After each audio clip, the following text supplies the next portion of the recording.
J'ai été choisi comme parrain de ce tournoi. Je remercie sincèrement le président et toute son équipe. Ce que je viens de voir ici, c'est d'abord un match amical, comme j'ai dit, mais un match qui est plaisant, puisque nous avons vu quand même qu'il y a du talent dans ces ASC, mais donc tout simplement il y a du talent dans la commune de Djignaki. En tant que maire de Djignaki, je suis fier justement d'être le parrain et que mon engagement a toujours été entier pour ces jeunesses, pour que justement elles puissent, disons, s'épanouir pleinement.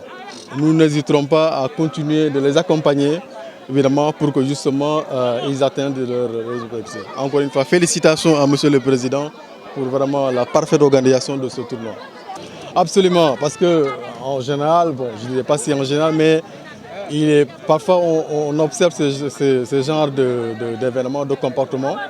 Ce qu'on a vu ici, ce n'est pas le cas. Ça a été vraiment un match fair play, un match sans violence. Et nous encourageons vraiment tout le monde, toutes les ASC de la commune de Djignaki, pas seulement les 9 ASC, mais toutes les ASC de la commune de Djignaki, à rejeter la violence. La violence n'a pas de place dans notre vie et n'a pas de place surtout dans le sport qui est le football.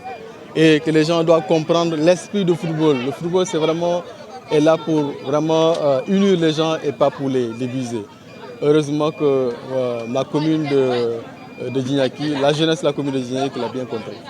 C'est une réaction donc, évidemment de responsables, puisque évidemment vous avez dit, le 23 janvier, nous irons au vote sur l'ensemble du territoire sénégalais.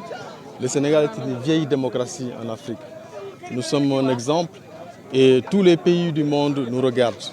Et j'en suis sûr que le 23 janvier encore, tous les yeux du monde vont se river vers le Sénégal.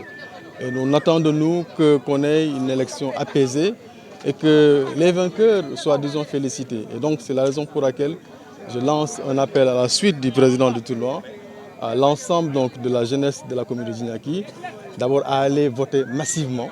Ça c'est important. Choisir le maire. Pour cette fois-ci, le maire il est élu au suffrage universel direct et que donc qu'il n'y ait pas donc, de violence. Que la campagne donc, se déroule dans de bonnes conditions, une campagne apaisée, mais que le jour J, que l'ensemble de la population, mais notamment des jeunes, se mobilisent pour aller voter dans le calme et rester chez eux, évidemment, à attendre les résultats.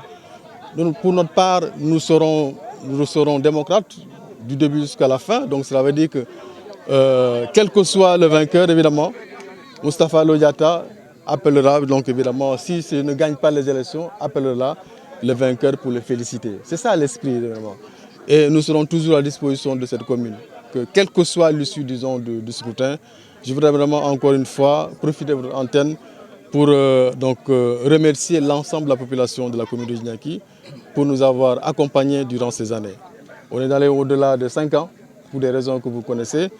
Et nous avons évidemment l'honneur de diriger cette commune. Nous l'avons dirigée, nous avons fait ce que nous avons pu faire. Évidemment, il y a des choses que nous avons ratées. Mais évidemment, nous demandons à la population de nous pardonner sur certains écarts. Et en tout cas, nous resterons toujours à leur disposition. Et que donc notre souhait, notre victoire, c'est que le 23 janvier, qu'on ait une élection apaisée et que donc les vaincus félicitent, disons, les vainqueurs.